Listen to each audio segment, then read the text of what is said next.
irmãos? Estão todos bem? Conseguimos um pouquinho? Vamos lá, vamos lá.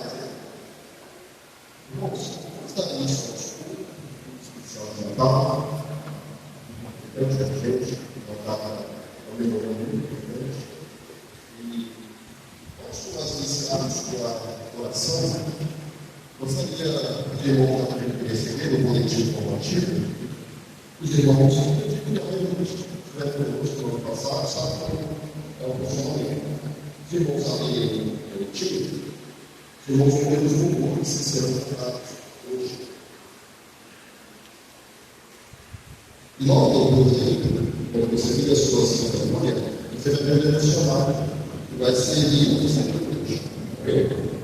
Mas se você não ficar liberados, como chamar, você não pode chamar. Você vai. Irmãos, antes de nós iniciarmos a oração, gostaria de os irmãos procurar se atentar para dizer que nós vamos comemorar nesse dia o nascimento do nosso Salvador, Jesus Cristo. E embora hoje talvez não seja a data de fato do seu nascimento, uma coisa é fato. Deus entrou na história em um determinado dia e era o seu grande de salvação. Então, irmãos, eu gostaria de chamar a atenção de vocês para o seguinte: Jesus Cristo, ele verdadeiramente é o seu Salvador. Eu estou perguntando isso a minha intenção essa manhã na expectativa de que algumas das coisas que vocês possam voltar de vocês essa manhã. Eu queria perguntar para cada um: você verdadeiramente crê em Cristo? Veja bem, eu estou perguntando a vocês se você possa estar na igreja, ou causar com os irmãos. Eu não estou perguntando se você possa nas pregações, ou se você vem à igreja porque você, desde pequeno, você sempre esteve aqui. Não, eu estou perguntando o seguinte: você construiu um relacionamento com Deus, você é história, pelos seus pecados, você é passivo da ira de Deus. Você entendeu realmente o que Cristo realizou na cruz do Calvário para dar perdão e vida eterna. Eu não estou perguntando se você acredita como Jesus veio assim, como muitas pessoas afirmam verbalmente. Não, eu estou perguntando se, como uma criança que pula quando o pai já determinado a vida e confia no seu pai, você pulou nos braços de Cristo. Eu gostaria que cada um pensasse nisso. Você verdadeiramente está na terra, para que você tenha garantias de que você pode desfrutar dos benefícios dessa etapa. Muita gente está comemorando essa data, mas não desfruta dos benefícios que ela oferece. Qual é? Deus se fez homem e realizou uma obra de salvação. Não merecêssemos os nossos pecados. Eu gostaria que isso pudesse, de alguma maneira, mudar a sua oração nessa manhã. Isso possa, de alguma forma, se você tem alguma dúvida, você possa hoje agarrar esse Deus homem, esse Deus que se fez homem em nosso favor. Bom, vamos fazer uma oração em silêncio, nos livros desse valor.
justo e santo, nós invocamos o teu nome nesta manhã.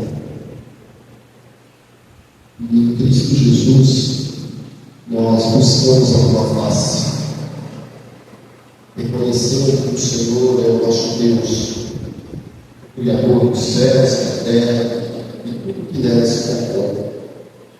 Nós reconhecemos que o Senhor é o nosso Redentor e que, em determinado período, no espaço de tempo, Deus se fez homem e assumiu, e encarnando-se, assumiu forma de servo sofredor, a fim de nos conceder vida e vida eterna. Nós estamos aqui, ó Deus, reunidos em teu nome, porque queremos bendizer e reconhecer a grandeza e a beleza da tua salvação. O Senhor é o Deus da nossa salvação e nós devemos a ti todo este benefício do qual nós hoje desfrutamos.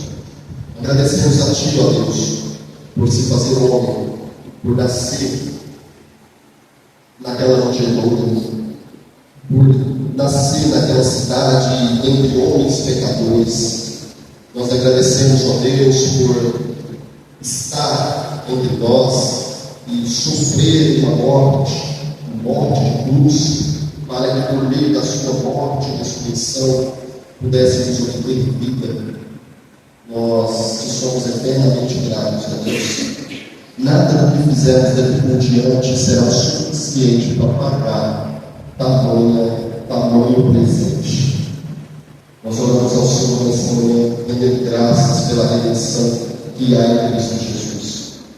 Nós não sabemos ao dia do seu nascimento, mas nós sabemos que o Senhor se fez homem. E nós agradecemos a Ti, Deus, e louvamos o Teu nome por essa benignidade. Nós também aqui, mediante o Cordeiro Santo, rogamos o perdão dos nossos pecados. Nós sabemos, ó Deus, que existe ainda em nós um remanescente do pecado que atua em nossos corações a fim de nos distanciarmos de Ti. Portanto, nós queremos, em nome de Jesus Cristo, pedir ao Senhor o perdão pelas nossas falhas, seja pelos pensamentos, palavras, ações, atitudes que não correspondem aos santos. Nós rogamos a Ti nessa manhã o seu perdão. Pedimos ao Senhor também que nessa manhã o Senhor possa abençoar este culto e prosseguirá.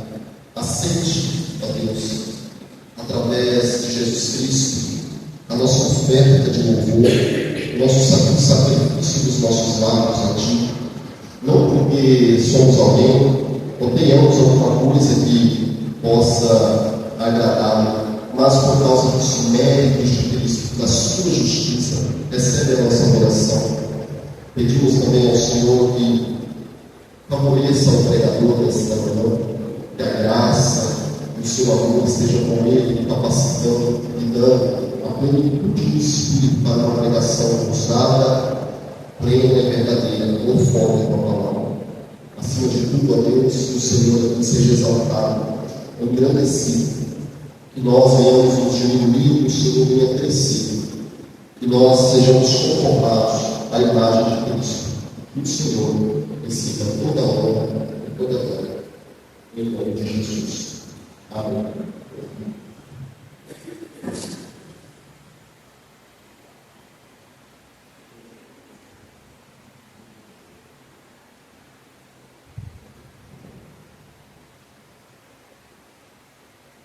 Meus irmãos, muito bom poder estar com os irmãos, mas a Deus, adorando o Senhor, privilégio de nos conseguirmos de podermos estar aqui e estarmos louvando o Senhor com o entendimento daquilo que Cristo fez. Não como o mundo lá fora, que se prostituindo, bebendo, fazendo coisas terríveis, e que eles estão concordando na palavra. Na verdade, eles não conhecem nada a respeito do Salvador. E é por isso que nós colocamos no nosso boletim um pequeno devocional que está direito para os irmãos.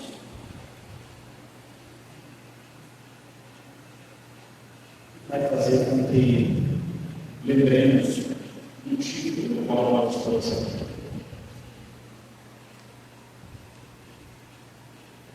Nosso devocional vai dizer assim: no mês em que muitos cristãos comemoram o nascimento de Jesus Cristo, lembramos que, embora o 25 de dezembro não seja a data exata do seu nascimento, essa celebração se tornou um momento especial para refletirmos sobre o grande mistério da encarnação. Como diz o Evangelho de João, e o Verbo se fez carne e habitou entre nós. João, capítulo 1, versículo 14. Esse é o verdadeiro motivo da nossa alegria no Natal. Deus, em sua infinita misericórdia, decidiu habitar entre nós, trazendo salvação. Celebramos o Natal não como um evento comercial, mas como uma expressão do amor de Deus, que enviou o seu Filho para viver entre os homens e, através da sua morte e ressurreição, garantir a vida eterna para todos que creem nele. Ao lembrarmos sobre o nascimento do Senhor Jesus nas Escrituras, lembramos que o Salvador veio para vencer a morte e oferecer o perdão dos pecados a todos que o recebem pela fé. Que nesse Natal, nossa reflexão vá além dos presentes e das festas, e que o nosso entusiasmo se concentre naquele que veio para nos salvar, Jesus Cristo, o Rei que nasceu em Belém, viveu, morreu e ressuscitou para a nossa redenção. Que sua paz e seu amor encham os nossos corações hoje e sempre. Vamos louvar o Senhor. Vamos orar.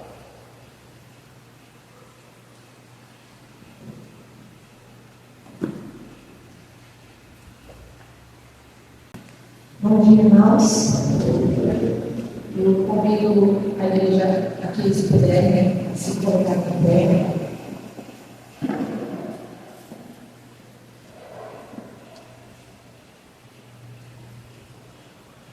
Nós vamos entoar os hinos que estão aí dentro do nosso boletim, iniciando o hino, o primeiro Natal, que é do Inário Novo Cântico, 2, 3, 1.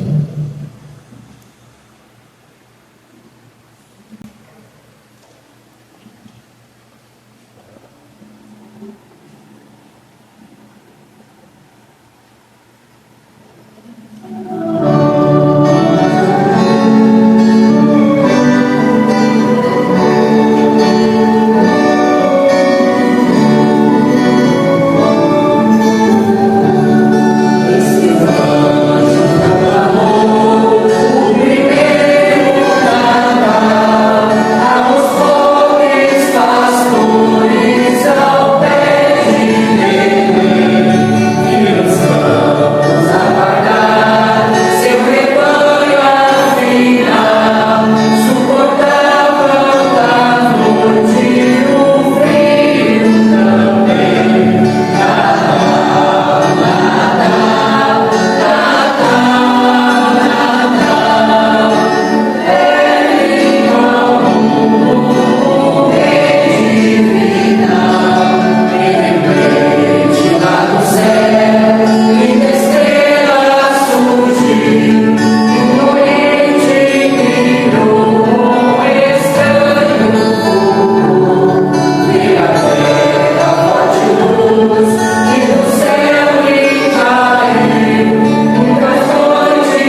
Nasce Jesus, do cantor cristão, número 29.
Nasceu Jesus, cantor cristão, número 33.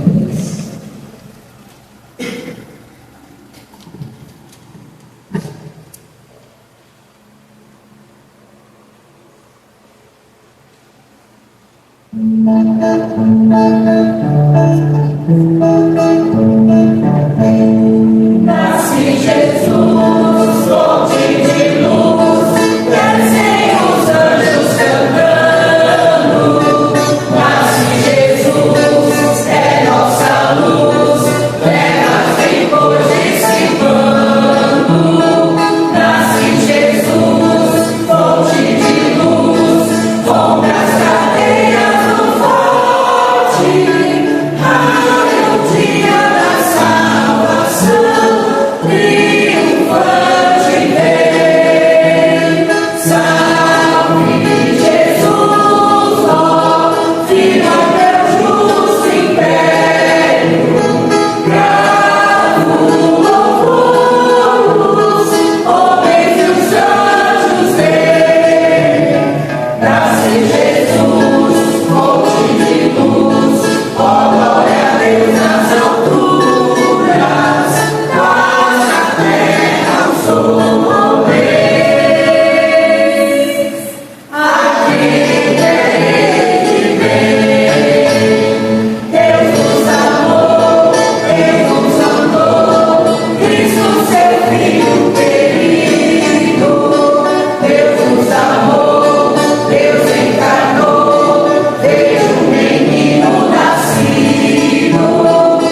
Bom dia, irmãos. Muito bom. Vamos mais uma vez. Quero convidar-vos a abrir suas Bíblias em Lucas, capítulo 1. Lucas, capítulo número 1. Vamos ler do verso 26 ao 35. Lucas, capítulo 1, versículo 26 a 35.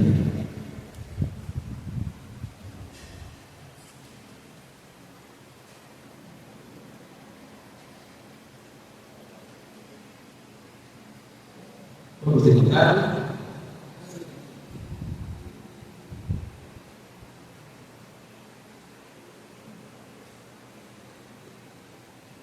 O texto diz o seguinte: no sexto mês, o anjo Gabriel, enviado por Deus a uma cidade da Galiléia, chamada Nazaré, a uma virgem desposada com um homem cujo nome era José, da casa de Davi. O nome da virgem era Maria. E vindo o anjo até ela, disse: salve, agraciada, o Senhor é contigo, bendita és tu entre as mulheres. E vendo-o, ela turbou-se muito com sua palavra e considerava que salvação seria esta.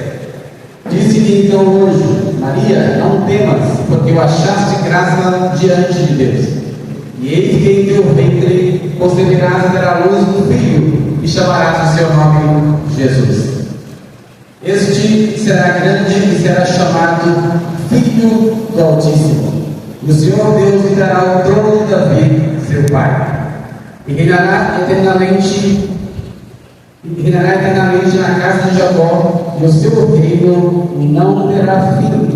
E disse Maria ao anjo: como se fará isto, visto que não conheço homem algum?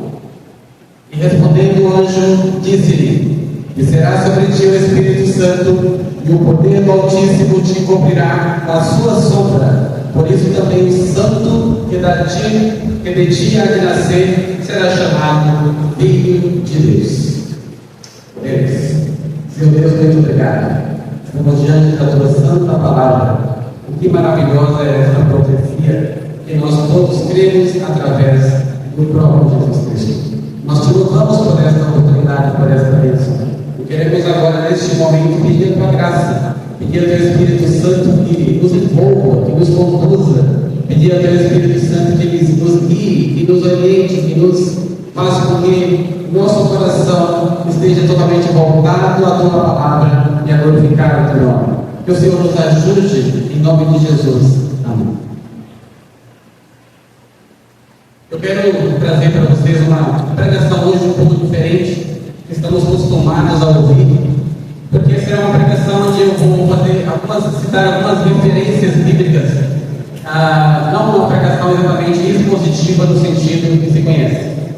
Quero então trazer para vocês algumas informações importantes, algumas profecias a respeito do nascimento de Cristo. Na verdade, o título da minha pregação é Os Mistérios, os Paradoxos e Contradições que envolvem o Natal. Na verdade, o Natal é dividido entre duas personalidades. A primeira delas é uma figura mística, sobrenaturalmente empoderada, que traja roupas vermelhas, possui uma barba branca e extensa, exibe um corpo robusto e, apesar disso, desliza facilmente pelas chaminés sem que ninguém perceba os seus movimentos. E a única forma de se relacionar com o público, a única forma de falar com as pessoas é falando ho. É impressionante como essa figura criada tão longe, conhecida nos Estados Unidos como Santa Claus, pode influenciar ao nosso país e ao mundo de maneira tão impactante e por tanto tempo. E em contraposição a esta figura, nós temos exatamente o Filho de Deus, o Senhor Jesus Cristo, que é sobrenatural, o Deus homem, cuja palavra é profundamente abrangente, ao ponto de ser capaz de trazer vida e vida eterna aos homens. E a cultura mundial está totalmente dividida entre dois personagens totalmente opostos. Na época do Natal, parece que tudo se transforma. na época do Natal, parece que uma chave vira na cabeça das pessoas. Existe uma confusão muito grande nessa data, porque o trânsito se torna infernal, porque as agendas estão sempre lotadas, não importa o que se queira fazer, não há espaço e nem tempo para mais nada.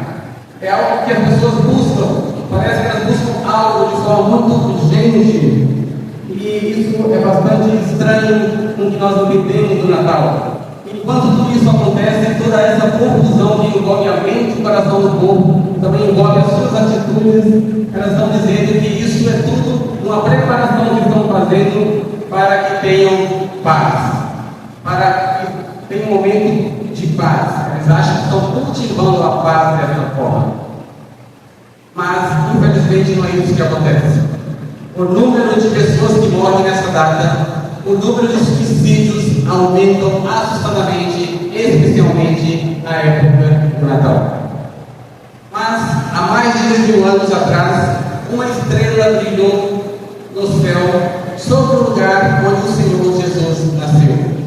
Mas agora, na época do Natal, não temos apenas uma estrela, nós temos muitas luzes que brilham nas casas e em todos os lugares diferentes, nas lojas, em praças públicas, parques e etc. As lojas em especial se enfeitam, se enchendo de luzes para atrair as pessoas na época do Natal. Não para indicar que o Senhor Jesus nasceu, mas para chamar a sua atenção, para que você vá até lá, compre e inclusive o que você não necessita. Mas isso não é o Natal. Isto não é o brilho do Natal. Isto é o caos do Natal. O primeiro Natal foi bem diferente disso. Foi muito simples, em meio a um ambiente muito pobre. Era um estábulo, o utensílio mais valioso era uma manjedoura, onde Jesus foi acolhido.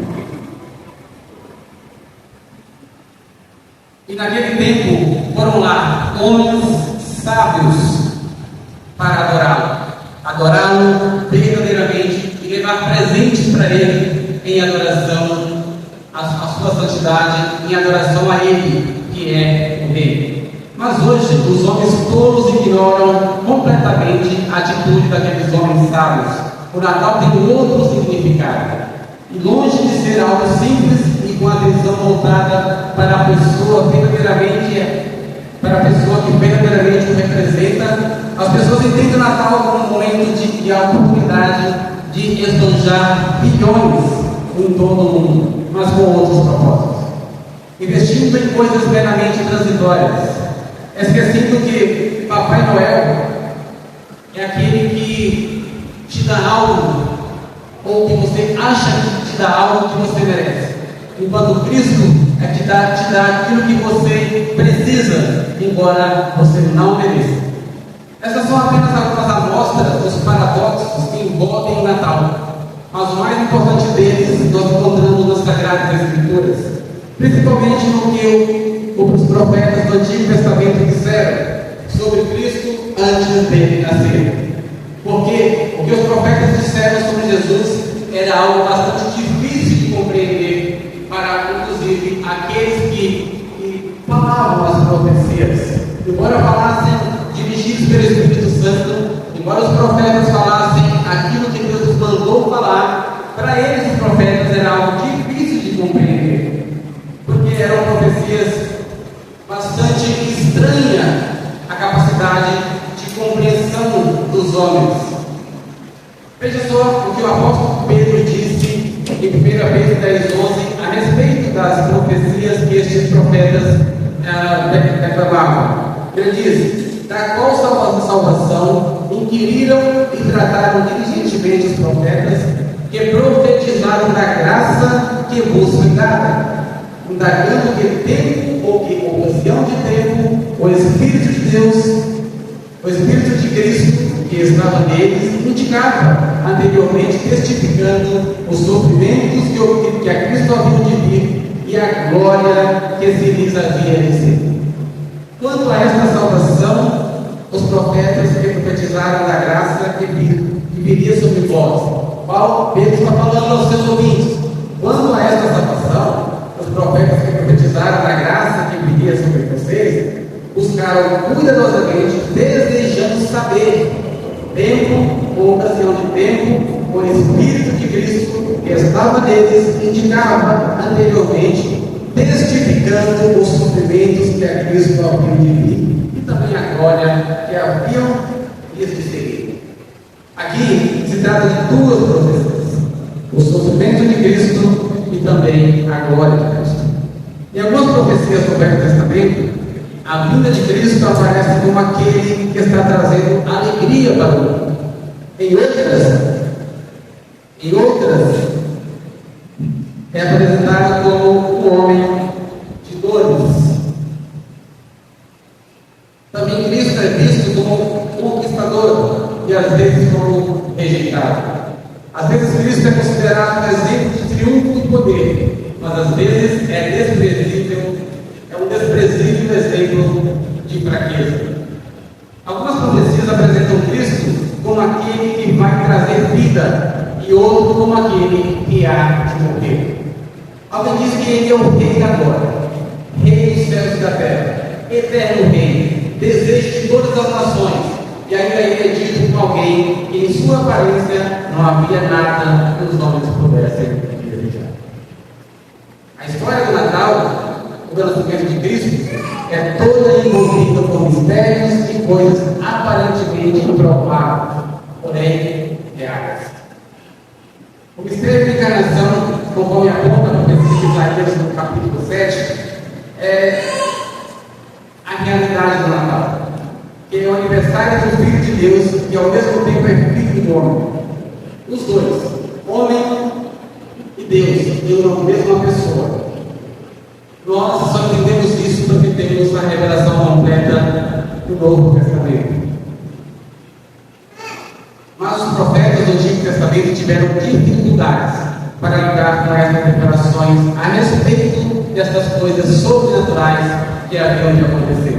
Isaías 7,14 diz: portanto, o mesmo Senhor vos dará um sinal. Eis que a Virgem conceberá, e dará à luz um filho, e chamará o seu nome Emanuel.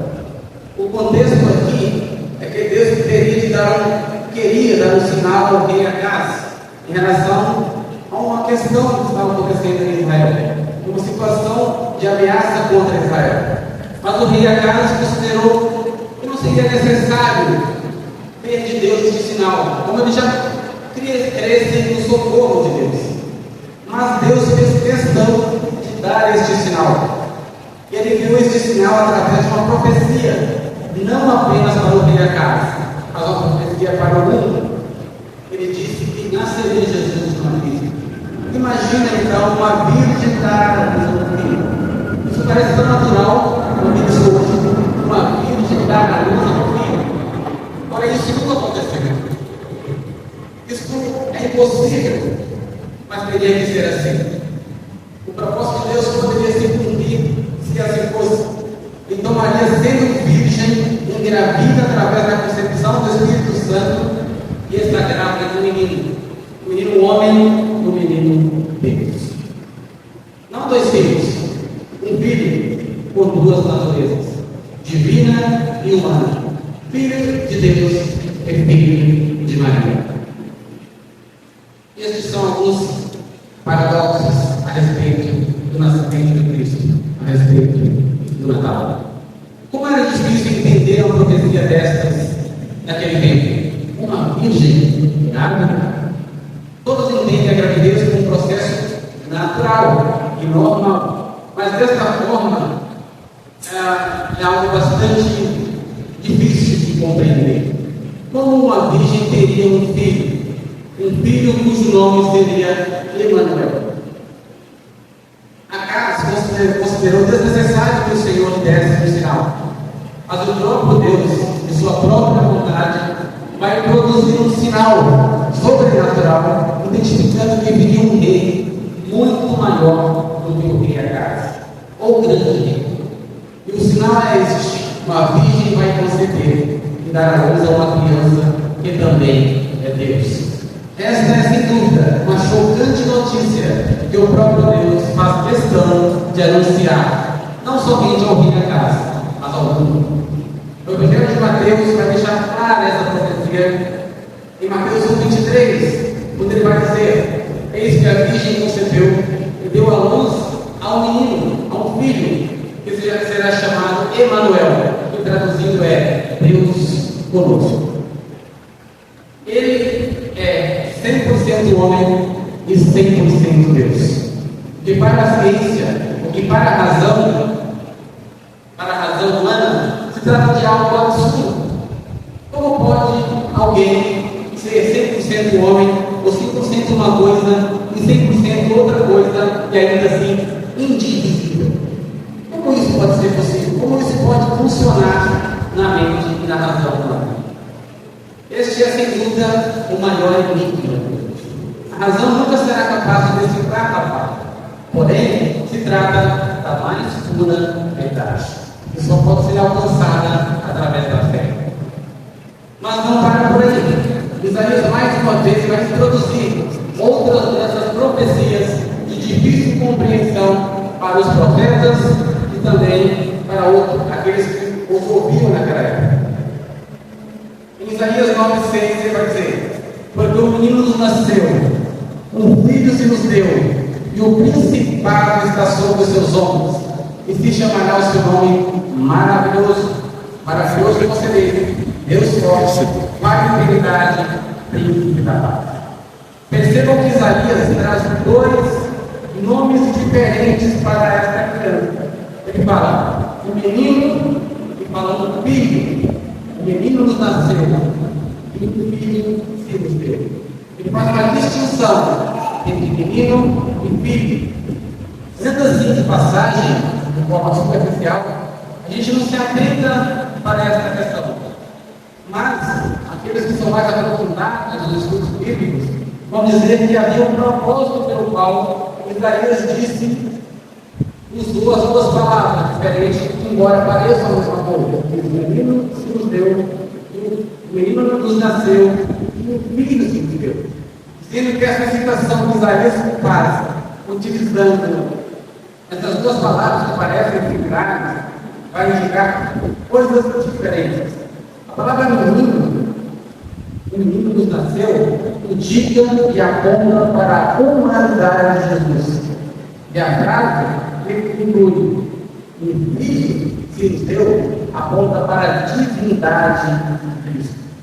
Então, a primeira citação tem um caráter natural de um nascimento de uma criança.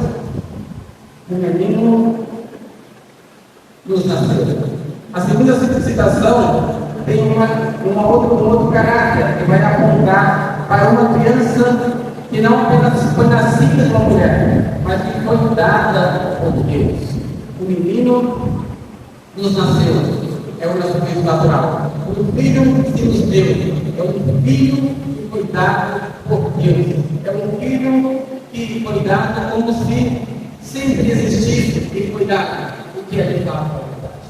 Cristo sempre existiu. Isso é um fato bastante curioso, algo que não dá para explicar com palavras e com razão humana. E sobre este menino que nasceu, sobre este filho que foi dado, o governo vai repousar sobre os seus ombros. Ele vai ter peso de governar. Essa expressão peso de governar tem a ideia de algo que realmente vai ser difícil, vai carregar um peso sobre os seus ombros. É como aquele que é chefe de família e tem um peso de conduzir a sua família.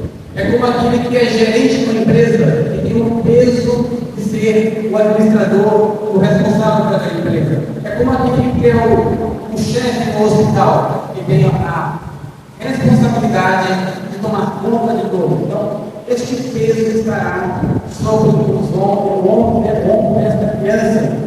Então, ele vai ter que carregar esse peso sobre si. Essa criança que é plenamente Deus, plenamente homem. Tem sobre os seus ombros a responsabilidade de governar o reino. Reino esse que não tem limite e nem tem fim.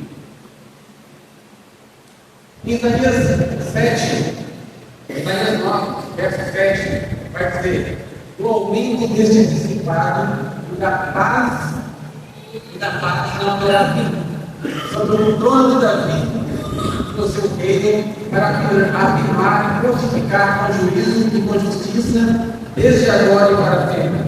O zelo do Senhor dos Exércitos fará isso. Não haverá fim o aumento ou o alcance do seu governo, que avançará pelo trono de Davi e sobre o seu reino, para defender este reino com justiça e com retidão, desde agora para sempre. Este reino abrange todo o universo e toda a eternidade. Esta é uma imensa responsabilidade que recai sobre os ombros desta criança, que é homem e também é Deus. É o filho que nasceu e que é o filho que nos. Essa expressão, o aumento do seu governo não terá fim, indica que ele governará sobre tudo e sobre todos. Ele vai cumprir a promessa feita em poder sobre Davi.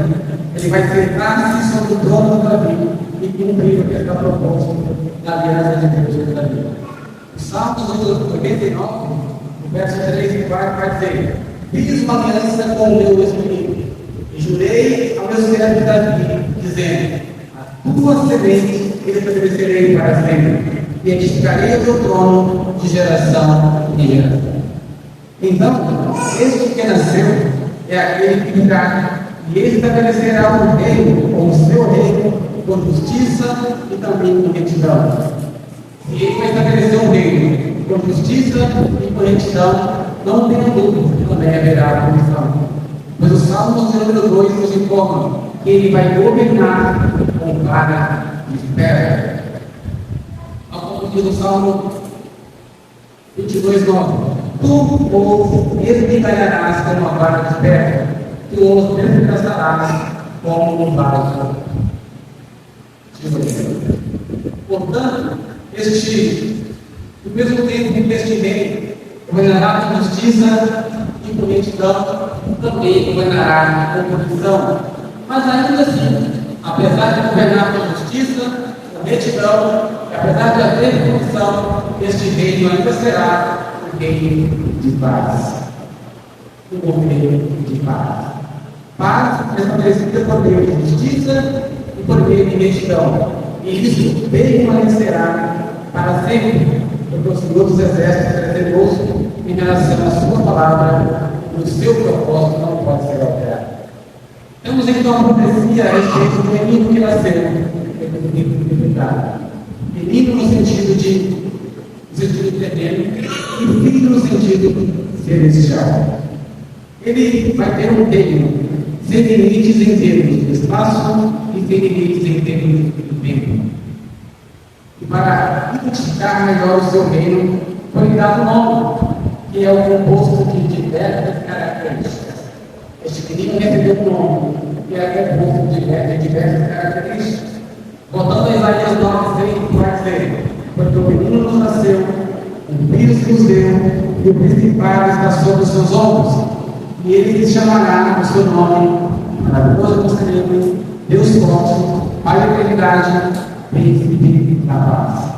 Maravilhoso Conselheiro, ele está fazendo uma comparação aqui com Salomão. Assim como Salomão é reconhecido como o rei mais sábio que já viveu, então Salomão foi um conselheiro eficiente. Salomão foi um conselheiro maravilhoso. Agora, sobre Cristo, Isaías está falando da mesma coisa, porém com algo muito mais maravilhoso. Ele está falando da natureza infinita de sabedoria de Cristo, que vai além da sabedoria de todo e qualquer rei que já existiu, inclusive o rei Salomão. Cristo que governa sobre todas as coisas, Cristo que governa sobre toda a eternidade, pois ele tem a sabedoria necessária e requerida para fazer tal coisa. Cristo sabe o que fazer em todo e qualquer momento.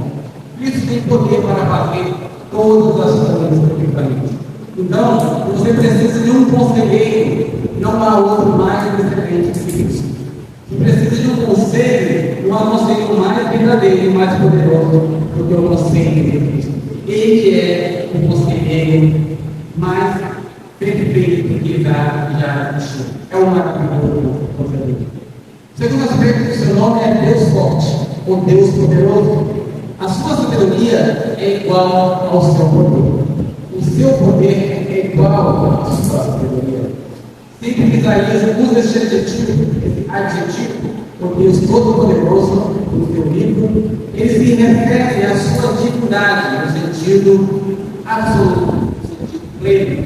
Ele tem o poder de governar o universo. Ele também, além de ser maravilhoso na sua vida, além de ser Deus forte, ele é o Pai da eternidade, é o Pai da fé. E deveria nos fazer pensar e compreender que, como o Pai eterno, ele é aquele que supre tudo que os seus filhos necessitam. Ele é aquele que cuida das suas crianças, ele é que provê tudo o que precisamos. Ele é eterno, ele vive eternamente com seus filhos, para uma proposta de sempre que isso for a sua vontade, abençoá-los. E por fim, ele também é um príncipe da paz. O seu reino será um reino de paz. E todos que estiverem na sua presença, e todos que fizerem parte do seu reino, desfrutarão da perfeita paz com Deus. Porque Ele é o príncipe da paz. O seu reino é um reino eterno e eterna paz. Nenhum reino é capaz disso. Nenhum reino é capaz de sustentar a sua jornada e os seus súditos debaixo do paz como o reino. Apenas Cristo é capaz de sustentar a todos debaixo do seu reino em plena paz. Esse seu reino é um reino como nunca já se viu. É um reino. Existe um magnífico conjunto de profecias. Uma virgem que dará luz e um filho que criou a vida. Uma criança que vai nascer, mas que também é o eterno. Ele vai vir no tempo e no espaço que ele sempre existiu. É o eterno Deus. Ele vai também governar com retidão e justiça, mas ainda assim o seu reino será reino de paz. Quem poderá preencher tais profecias? A não ser Deus. Somente Ele é capaz de cumprir tudo que os profetas profetizaram a respeito da vida.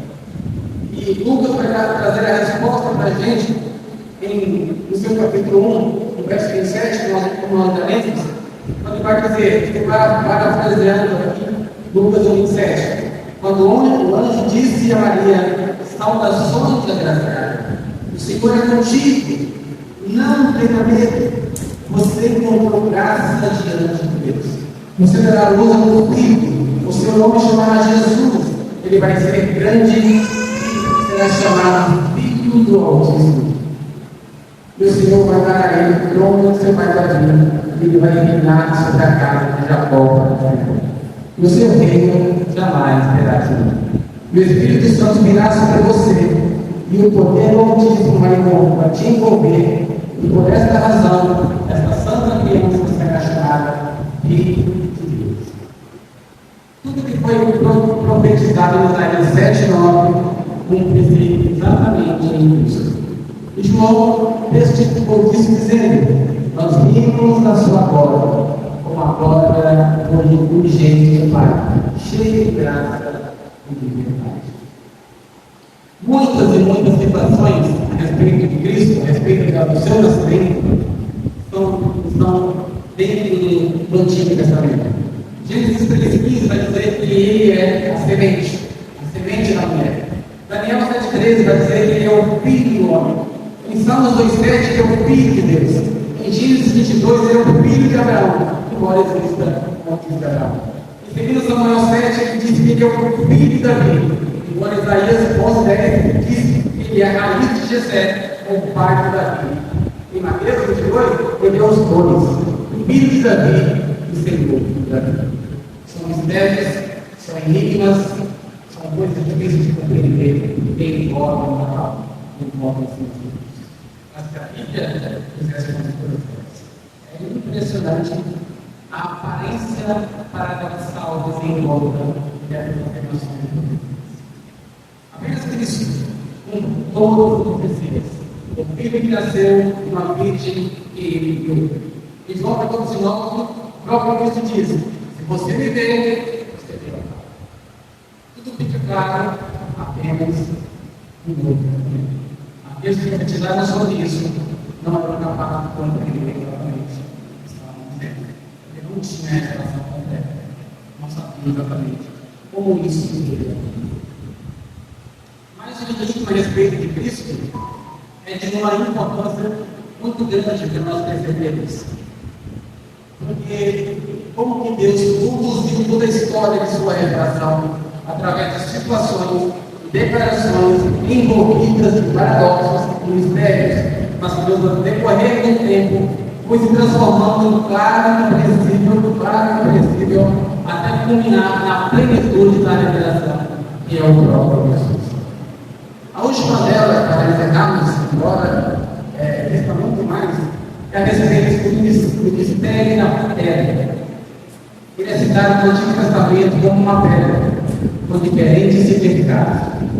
A pergunta é: que tipo de pedra é Cristo? Isaías 2,14 vai dizer que ele é chamado de pedra de tropeço e rocha de escândalo. Então ele buscará o santuário, mas servirá de pedra de tropeço e rocha de escândalo as duas casas de Israel, por armadilha e laço aos moradores de Jerusalém. E muitos entre eles tropeçarão e cairão, e serão quebrantados e enlaçados de preso. Isso aqui é uma pedra de tropeço. Isaías 28:16 vai dizer que ele é a preciosa pedra de espina, é a testada e preciosa pedra de espina. Portanto, assim diz o Senhor Deus: eis que eu assentei em Sião uma pedra já provada, pedra preciosa de espina, que está bem firme e fundada. Aquele que crê não se apresse. Tem um sinal aqui, o significado: aquele que crê não se apresse. Salmo 18, versículo 18 e 28, vai dizer que é a pedra rejeitada. A pedra que os edificadores rejeitaram tornou-se a cabeça do Espírito. Daniel 2:34, versículo vai dizer que a pedra cortada tem auxílio de mãos que destrói todos os outros dele.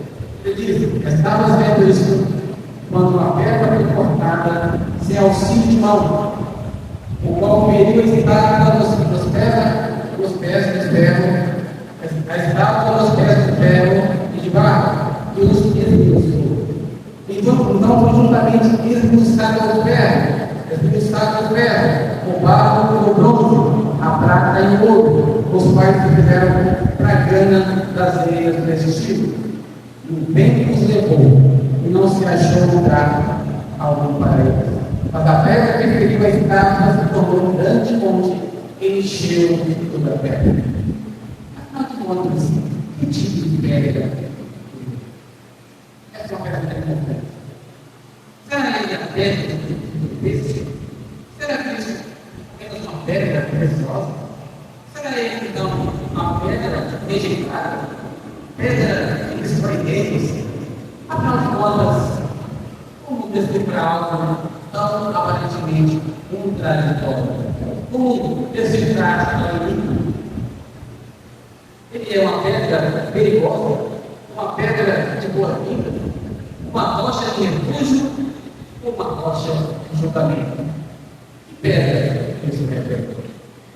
1 Pedro 2,4 vai dizer: chegando-vos para ele, pedra viva, reprovada na verdade pelos homens, mas para Deus eleita e preciosa. O Messias, então, os dois, ele é pedra rejeitada e também é pedra preciosa. Então deveria também mais duas coisas: ele é pedra de julgamento, mas também é pedra de beleza.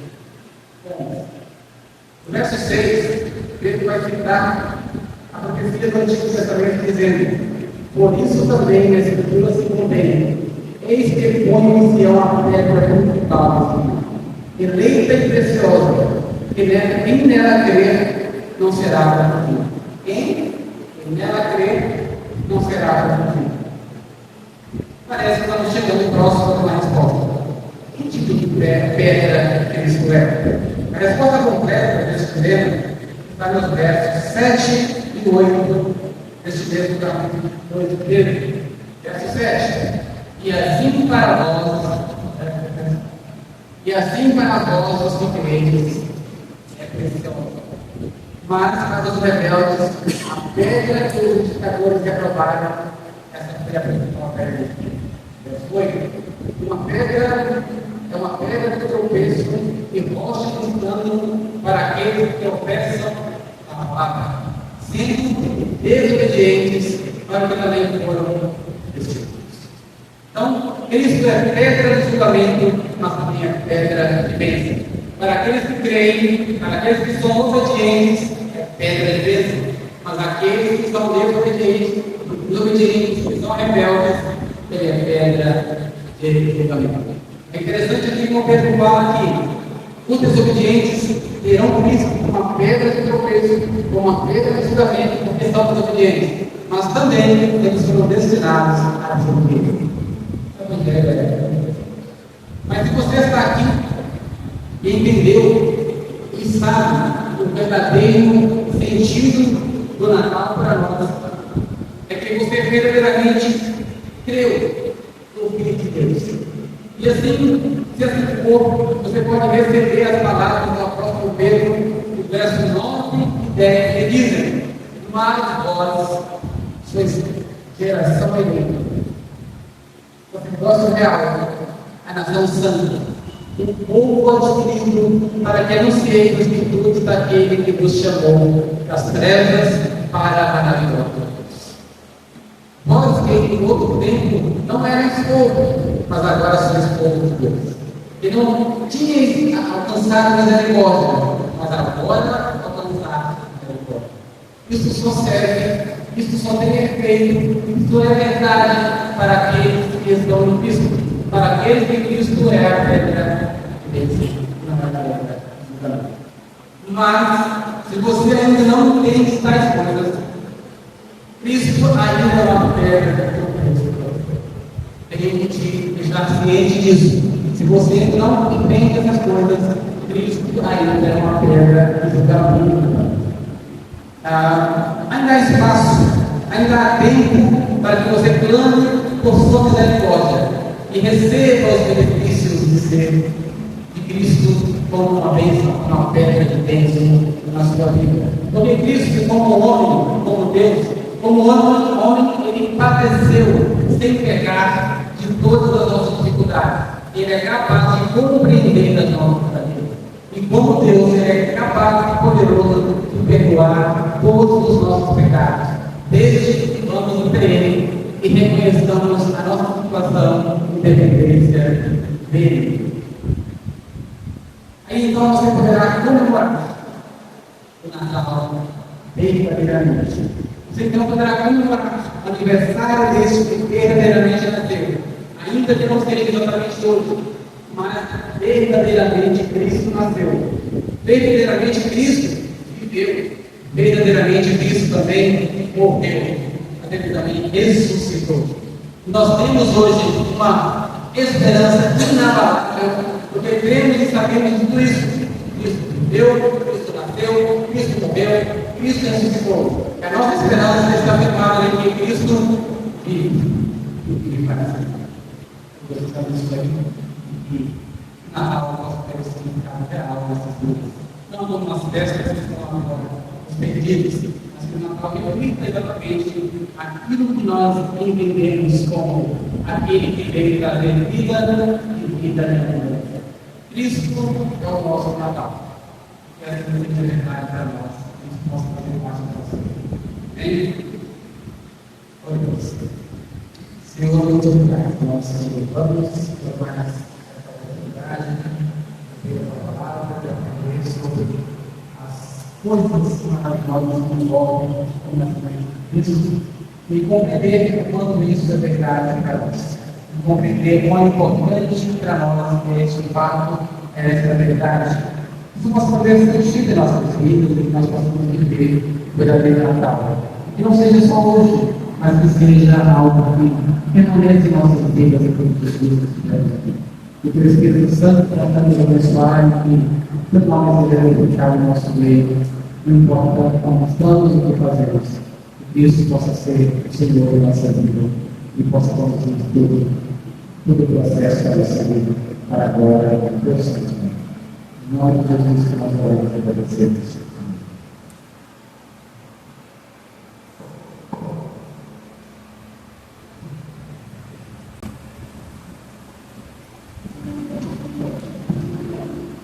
Convido a igreja de Mauá para se pegar de festa. Nós vamos doar o último aqui, que é o hino número 137, do Inário da Vida Cristã, Porto do Estado.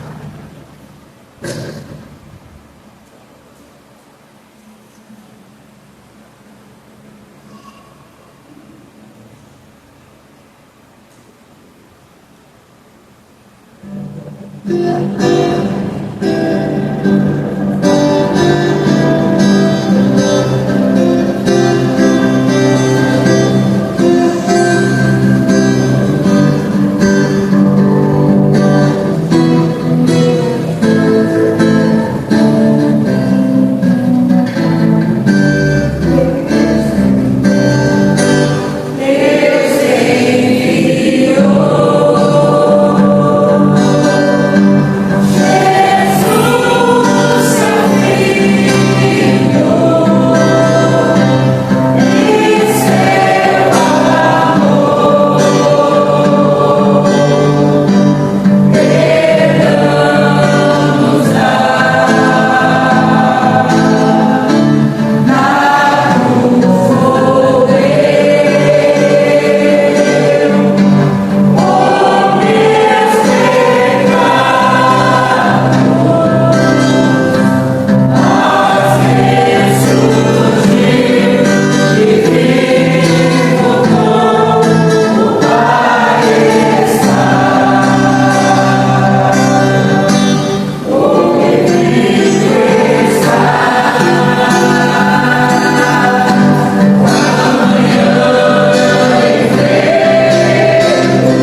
vamos fazer a última oração e agradecer ao Senhor por esse culto maravilhoso ao qual o Senhor tem nos concedido. Senhor Deus, nós agradecemos, Senhor, esta manhã, pela alegria, Senhor, de estarmos em Sua presença, de dedicarmos esse dia, esse momento para a Sua igreja te adorar, para a Sua igreja lembrar, Senhor, do Teu amor, da Tua graça, o que o Senhor fez por nós, para nos ser amado. Nós te louvamos porque todos nós, toda a humanidade, Senhor, pecou mesmo nós estávamos lá, nós comemos fruto, nós obedecemos a Tua lei.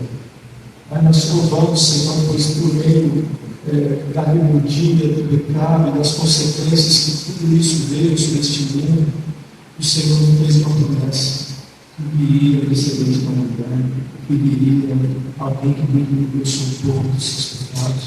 Nós te louvamos, Senhor, que nós vemos pelas Escrituras Sagradas, quando foi aqui feita a exposição bíblica, ecos das profecias falando sobre aquele que viria, o Salvador do mundo, que perdoaria o povo dos seus pecados, que esse é Jesus revelado no Novo Testamento, nos Evangelhos, o Deus homem, o Cristo encarnado, que habitou entre nós, o Deus conosco. É em momentos, Senhor, de adoração, de coração quebrantado e contrito, que nós levantamos as nossas vozes em oração, louvor e agradecimento e súplica, porque o Redentor veio, o Salvador do mundo, o Cristo, Ele veio, Ele nasceu, Ele morreu na cruz pelos nossos pecados. E é nesse momento que nós te louvamos, Senhor, e te adoramos, como os pastores foram te adorar, como os magos do Oriente, como Maria, como Simeão, como todos os outros, como João mesmo disse, que o verbo se fez carne habitou entre nós, e vimos a sua glória, como a glória do Pai, cheio de graça e de verdade. Nós te agradecemos, Senhor, pois os nossos pecados foram pagos na cruz, e foi pago com sangue precioso, Senhor. Nós te louvamos. Não somos dignos, não somos merecedores, e é por isso que nós aqui, nós derramamos nosso coração no louvor, graça, pois o Salvador do mundo veio, nos redimiu purificado, nos fez filho. Gálatas 4:5 diz: na plenitude dos tempos, nascido de mulher, nascido sob a lei, para os inimigos que estavam debaixo da lei, para nos tornar filhos por meio da adoção. Nós te louvamos, ó Pai, te louvamos por aquela grande bênção e a salvação de Jesus. Não permita, Senhor, que nenhum de nós possamos desfrutar desse Natal sem o maior presente de todos, que é a salvação da nossa alma, Senhor. Mas que todos aqui hoje podem ter essa certeza da graça de nosso Senhor Jesus Cristo, ou que possam invocar o seu nome para poder receber essa salvação, essa graça que só há por meio do seu Filho amado. É em momento de graça que nós te agradecemos, nós recebemos esse culto, descendo o nosso louvor ao Rei dos Reis, ao Senhor dos Senhores, pelos séculos dos séculos. É que nós te louvamos, Senhor, no nome precioso de nosso Senhor e Salvador Jesus. Amém.